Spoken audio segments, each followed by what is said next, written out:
in order for your reader, in order for the prospect to read that in your messaging or hear that in your messaging, if it's verbal, and then make the leap to, oh, this is for me, you're asking them to connect the dots from this is a feature of this product or this service all the way to, but why should I care?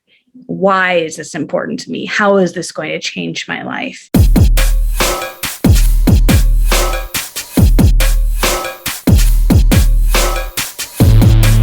Hello, Profit First entrepreneurs and thought leaders. I am so excited because we have a very special guest today. Her name is Kathleen Melvin, and Kathleen is a messaging expert, and she's been featured on TEDx. She's been on Thrive Global Feminaire Online, Much More Media, Captivate, and Convert. She built this in other various media outlets, and she actually has a background in performance and theater, acting as an actor, director, writer, editor, all that with related to performance. And today she's a speaker and a writer, and she's really seeking to shape the collective understanding of what it means to be mission driven and why values and impact are the ultimate personal and business compass.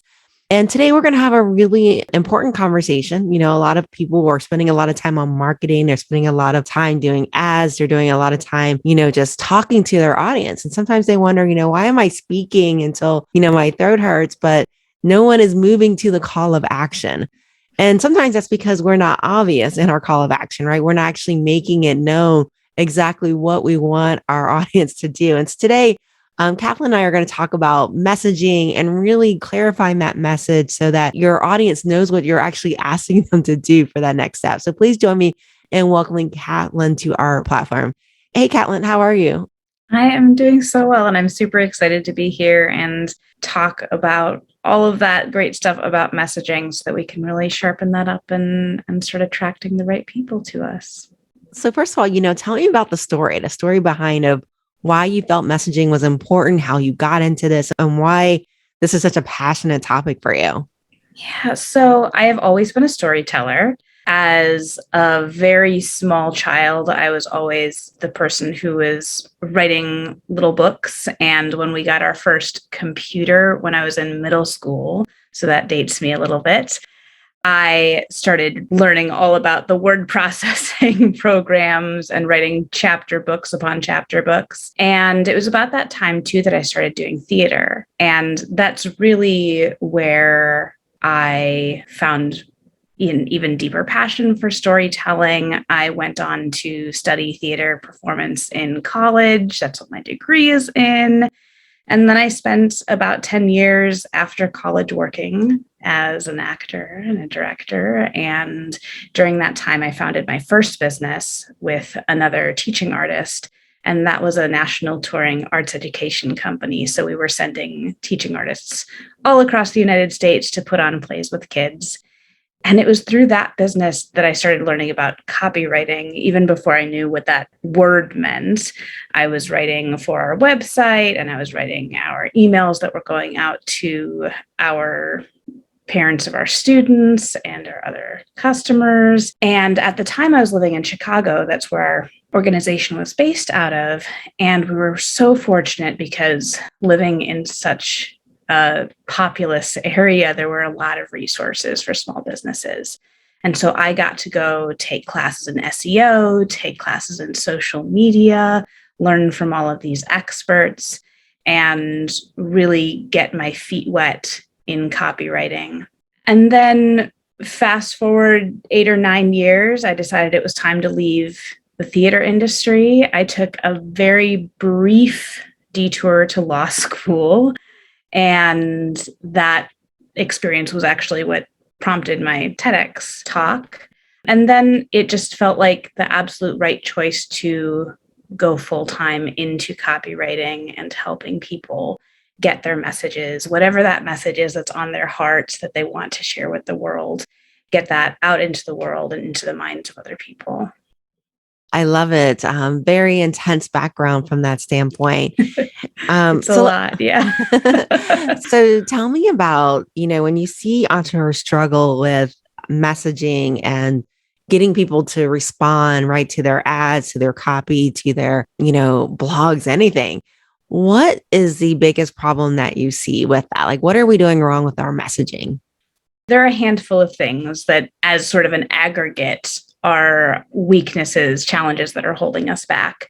One of those things is that it is in our nature in general to go really heavy on the features of our product or our service or our program, whatever it is that we're selling. So we might say, this gadget has 3 side buttons, or we might say, this program meets live every other week.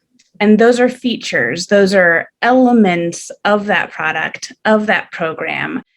But in order for your reader, in order for the prospect to read that in your messaging or hear that in your messaging, if it's verbal, and then make the leap to, oh, this is for me, you're asking them to connect the dots from this is a feature of this product or this service, all the way to, but why should I care? Why is this important to me? How is this going to change my life? And as we're writing, it can seem like a really obvious link. Well, we want the 3 buttons on the right-hand side of this phone because that's where our thumb is. And it's really convenient so that we don't have to move things around. But we really need to do some of the thinking for our readers, for our prospects. And so something that I encourage people to do is ask a question, which can sound sort of sassy. It can maybe take you back to elementary school on the playground, because that question is, so what? I want you to think, when you write about how your program meets live, ask yourself, so why would my reader care? How is that going to change them? Because that is going to help them make that connection when you really spell it out. And it's not that you need to belabor it. It's not that you need to write a whole paragraph about why you have those 3 buttons. Maybe you do. Maybe there's a story in there that's really valuable, but you don't necessarily have to. You just have to write enough that it is easy for the reader to make that connection. I love that. Easy enough for the reader to make that connection. Do the thinking for the reader, And it's easy to get excited about the extra button, because our competitor wasn't able to figure it out, and Right? it was really hard for us to figure out how to make that button work. And unfortunately, your end user, they just want to know what button to push, just tell me what button to push and, How is it and going to what the make their results going to lives be. easier? Exactly. Yeah. Exactly. Humans are wired to take the path of least resistance. We are naturally lazy. And I don't mean that in a pejorative way. We just are. We want to, evolutionarily speaking, we want to do the most with the least effort. And that's why it can really feel, as the writer, like, oh, this is so obvious. It's so important to me. It's clearly important to them. But on the reader's side, they're not making that connection because of all of that human wiring that's telling them, oh, that's too much effort. Oh, you need to go to the next thing, instead of really digging in. Oh, yeah. And your reader's busy, right? When you're talking to your Yeah. reader, you're talking to half a brain probably, right? Because the other half is thinking about, I've got a deadline. I wish this meeting would end and, all the other things that's going on. So you have to be very concise and you have to speak to the benefit versus just the features with it. I was reading this book and, I think it's $1 Million Proposals. And one of the things that it talks about is, you can't just write about the proposal, right? You got to also write about, what are you going to get from this proposal? What am I going to feel from this proposal? How's my life going to be different from this button in this proposal, right? And so it's important to be able to write that, to be able to really, grab your reader's attention, but at the same time say, you need this, you absolutely need this to change your life. Yeah, as you talked about how, like, thinking about how am I going to feel, as many emotions as you can pull in, as many of the senses as you can pull in, which is sometimes hard when you're working in corporate. And if you're writing a corporate proposal, it's not going to be as easy to insert a story about what something tasted like or what a memory smelled like. But as much as you can pull in those little details, those are elements that human to human are going to connect you to that reader and influence the way that that reader thinks and feels about what you're creating. Exactly. So, Kathleen, where else does it go wrong with the messaging? Well, you talked about how we need to really be able to keep people's attention because they're busy. And one thing that I see over and over, no matter whether I am editing someone's email sequences, whether I'm editing a website or a sales page or anything, one of the biggest issues that I see is formatting. Either it's a wall of text with no formatting, and the paragraphs are big and chunky, which is especially problematic now when we do most of our reading on smaller devices. Because one sentence, if you're reading it on a telephone, I sound like I'm like, they read it on a telephone, kid. But if you read it on your phone, one sentence can take up 3, 4, 5 lines, and it looks like a paragraph. So imagine if you have a 5 to 7 sentence paragraph like they taught us to write in high school on our English papers. And so being able to really break up your text, both with line breaks, paragraph breaks, and using bold, using emojis if you're in an industry where that's acceptable, using underlines and italics. Those are all ways that we can drive our readers to specific spots. So I like to tell people that if they're writing something that's a little bit chunky, if they're writing an email, if they're writing a longer social media post, to think about it in terms of if you were only writing the outline and nothing else, not filling in any of the bullet points, only the outline, what are those bullet points that you would want people to cover? Because we have what I call detectives, who are the readers who, I'm very much a detective. I'm going to read every single word and every single sentence that you possibly can give me.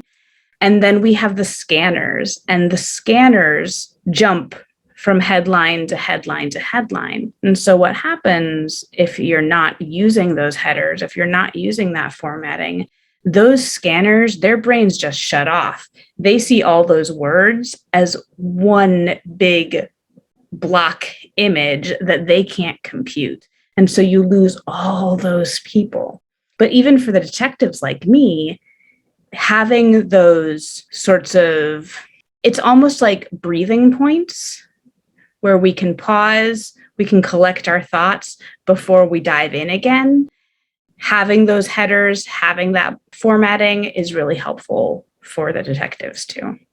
I love that, and most of your entrepreneurs, they're going to be busy people, right? They're going to be drivers. They're going to, they've got to get from point A to point B in what should be 30 minutes and 10, right? Right. So you've got to be able to communicate in a way that's very concise. Like Kathleen says, use those bullet points to convey a whole message in those bullet points, in the setters. Even if your readers aren't entrepreneurs, maybe your audience is stay-at-home moms. Maybe your audience is teenagers. Like, everyone is busy. I remember being in high school and thinking, oh, the world is so busy. My life is so busy. I don't know how people possibly would do this forever. And then you get to college and you're like, oh my goodness, life in high school was so simple. Now I'm busy. And then you graduate from college and you're like, as an adult, there's no time for anything. What was I thinking in college? And so no matter who is reading your content, no matter who's reading your messaging, they're probably having the perspective that they have a lot to do, and it's probably true. And reading what you've given them is just one more thing on their to-do list. So no matter who your clients are, really laying it out for them with that formatting, really laying it out for them by giving them the benefits, asking that so what question, those are going to be super duper valuable for you. Isn't that amazing in a world of dishwashers and washing machines and like hair Right. dryers? I mean, we're still actually more busy than what we were 40 years It's ago. crazy. I don't vacuum my house because I have a robot that vacuums my house. That's one less thing I have to do every week. It just adds up, like you said, washing machines and dishwashers and air fryers and all of these things that do the work for us. And yet we continue to feel overwhelmed with things. Oh my gosh, I have to still It's push the amazing. button. I have to remember, I have to do the emotional labor of remembering, oh, the carpets need to be vacuumed. And that takes up space in our brains. It does. It definitely does. So tell me about some of the qualities that you're seeing and amazing copy and messaging these days. What are the qualities that you're seeing and we Ooh. want to do? I think that what makes really amazing copy is its ability to connect from the perspective of the business owner to the perspective of the prospect. And so being able to make personal connections, being able to really see inside the soul of that person that you're trying to target, that is what's going to make amazing copy. And so that can come from market research where you are asking questions of your clients, of people who almost worked with you but decided not to, asking those sorts of questions of what made them not, what would make them in the future, and really gathering that information and using the specific language. I was editing last week a bunch of launch materials for one of my clients. And there were a few times where I asked her, I said, "You've been using this word. Is this a word that you use in real life? Or is it coming out?" One of them was she was using the word yet, and I was changing it to but. Because most of us, we don't say, "I woke up hungry, yet I had no breakfast." We say, "But I didn't eat breakfast." And so you really want your copy to sound like you or like your organization, like a human, because that's going to help connect. And then you also want to use phrases that your clients use, that your prospects use. So if your clients are saying things like, "I felt like I was run over by a truck," instead of, "I had severe back pain that radiated down to my knees." One of those things is going to connect more to your reader than the other. So really paying attention to that vernacular, to that lexicon that your audience is naturally speaking in, and pulling those exact phrases into your copy can be a total game changer. Oh yeah, definitely. I've heard different, podcasts or different copy and I was like, I so relate to that. Oh my gosh. And as soon as I'm relating, I'm listening, so Yeah. yeah, Yeah. When you're like, "Oh my goodness, did you put secret hidden mics in my house? Like, how did you know how I was feeling?" That's how you want your readers to feel. definitely. So if somebody is new to creating copy, to creating words, where do you suggest that they start to really be able to create messaging that resonates with their ideal client or customer? That is a really good question. I think that one of the things that people struggle with as they're just starting is not knowing how to get ideas out of their head and onto the page. Something that a lot of people find really helpful is having a conversation, grabbing a friend and saying, "Hey, I have this thing I need to work through. Can I just like talk at you?" And your friend's going to ask you questions. Your friend's going to nod. Your friend's going to smile warmly and supportively at you, and record that conversation. Get on Zoom together or get together in person and hit record on a voice recorder so that you can have those words, you can listen back to them, you can transcribe them and use them as a base for pulling phrases out of. You can also use a voice dictator, and that's sort of like the next level if you're feeling a little more comfortable and you can just like talk it out yourself without another person around. Google Docs has a built-in voice dictator that works really well. I use it. Another bonus of that is that it helps you get words out faster. And so you're not second guessing yourself. When you're sitting there typing, you can say, that's not exactly the word that I wanted. Let me go to the thesaurus. And you come back and you're like, what? Now I don't remember what I was driving at. And so if you vocalize it, you just kind of have to keep talking. And so it'll spill out of you. So that is one thing that I would really encourage emerging writers, emerging entrepreneurs to make use of. And then the other thing is just have conversations with your clients, have conversations with the people who fit into your ideal client category, even if they've never worked with you, because having those conversations, asking questions of them, figuring out what makes them tick, what makes their wheels turn, and then keeping track, like start a spreadsheet of those really powerful phrases that they use that describe how they're feeling, so that you can have that bank to go back to every time that you're writing. Thank you. So collect those stories, collect those initial meetings, and figure out that language that they're using in that initial meeting, so that you can reflect that and resonate with your other potential clients. Very, very good. I love that dictation idea too, being able to take that. One of the things that I always found a little bit intimidating, I'm sure my audience does too, because we're scaling entrepreneurs, is we're busy. We've got team, right? We've got team, we're growing our companies, our enterprises. And we're at that point that we're too busy to be writing copy. It's not our talent, probably most of it. And we're too busy. And when we hire a website designer, first thing they're asking is, you need to put together some copy, right? They don't want to do the copy. They just want to put together a website with graphics. And so when you're working with somebody and you've never worked with them before, and they don't necessarily know your way of speaking, they don't know your problem, they don't know, your client's problem. How do you start to build that relationship so that copy editor can start to speak in your language in a way that resonates with your audience? So a couple of things that I do. First of all, for me personally, and this doesn't extend to all copywriters, but because I have this background in theater, it is, I think, the best way to learn empathy. It is the best way to train yourself to embody someone else. Like, I spent years of my life doing text analysis where I was looking at characters and saying, okay, what is their objective? What is their goal? What do they want? What do they need? What have they tried before? And what tactics are they using now? And that's totally conversation that as a copywriter, you need to have about your prospects, right? And then as an actor too, you're given other people's words and you need to embody them naturally. They need to come out of your mouth as though they are exactly how you would talk if you were sitting on the subway talking with your friend. And we literally put on other people's shoes and walk around in them.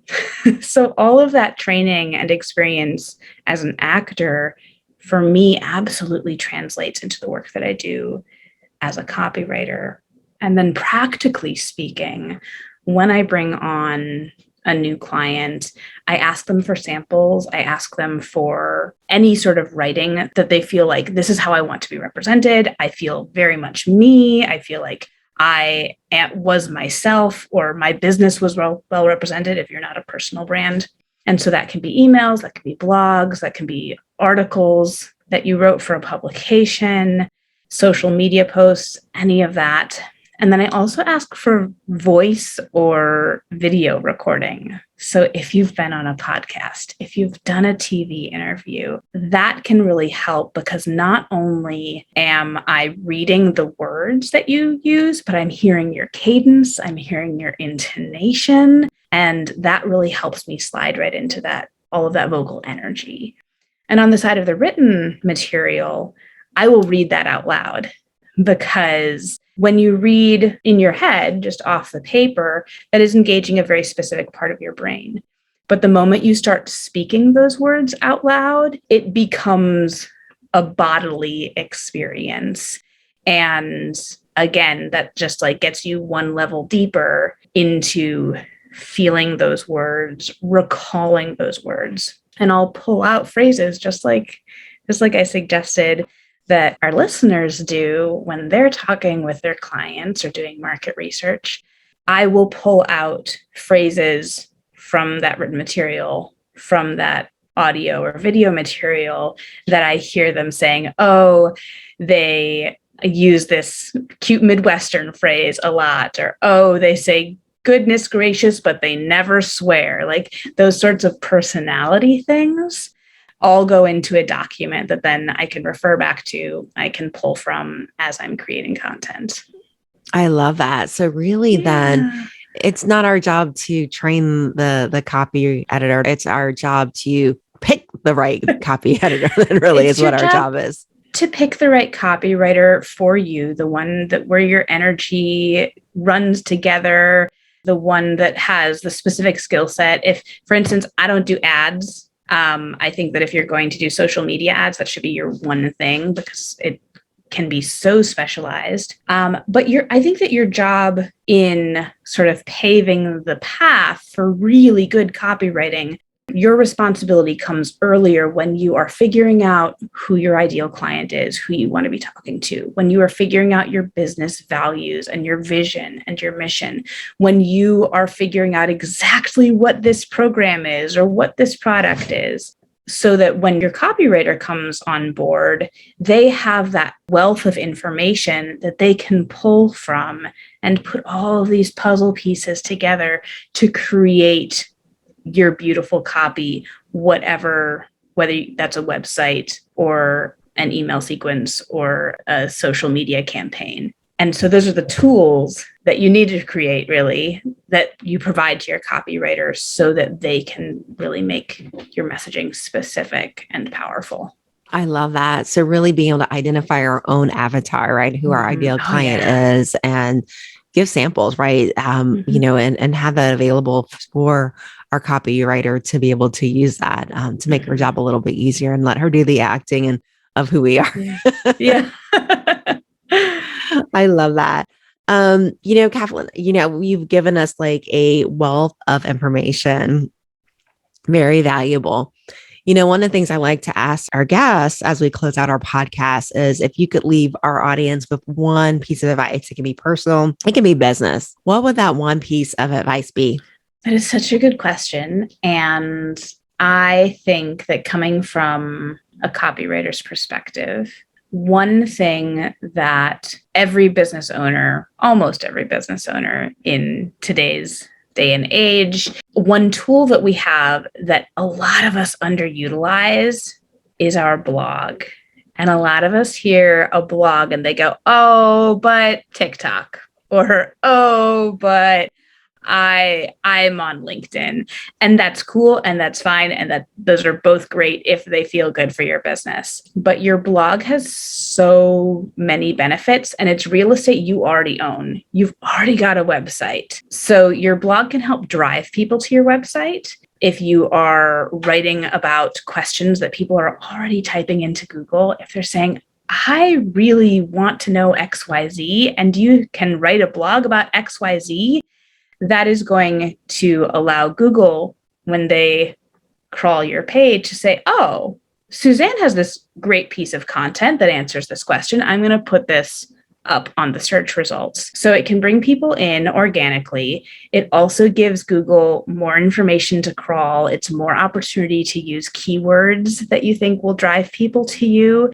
So it can improve your SEO in that way. It can also improve your SEO because Google loves consistency. And so if you are updating your blog every week or every other week or once a month, any of those three options is great, because what Google sees is, oh, they are regularly updating. We can trust that the whole website is fresh and new because we see that they're in there every once in a while updating. And so there's so many benefits to blogs. So that's my advice. If you're not regularly updating your blog, you should do it. So you guys heard that. Make sure you're updating your blogs, make sure your SEO optimized, right? So that you get on the top of the search engine. Yeah. Is it okay if I share a link with your listeners? Absolutely. So on my website, which is writecatcreative.com, it's RIGHT creative.com, which I realize can be a little confusing since I'm a writer. There is a freebie that it is called 5 essential rinse and repeat blog posts. So what this is really trying to give you is like super simple, unlimited blog content. Oh, something that I didn't mention about blogs is that there was a study done that said that 4 out of 5 people, when they're given an option to purchase from a business that did not have a blog or from a business where they had gotten to read the blog, 4 out of 5 people chose the business with the blog. So if you go to writecatcreative.com/5blogs, the number 5, and then the word blogs, BLOGS, you can pick that up for those rinse and repeat blog posts that you can use over and over and over again. I love that. I love that. Thank you, Kathleen. And what we can do for you guys too is I'm going to put Kathleen's information in the show notes. You'll be able to click and find her and work with her. So Kathleen, tell us, how do we reach you? How do we find you? How do we work with you? What's the best way? So I love connecting with people on LinkedIn. And I am the only Kathleen Melvin on LinkedIn. It's CATHLYNMELVIN. So I should be easy to find. You can connect with me there and find information about my copywriting services, find information about my TEDx coaching services, and I will be super happy to connect with you. Thank you, Kathleen. So I will go ahead and put that in the show notes. Kathleen Melvin, LinkedIn is the best way to reach her. Thank you, Kathleen, so much for sharing your wisdom with us today. You are so very welcome. I am delighted to be here. Thank you. Until next time, may the profits be with you.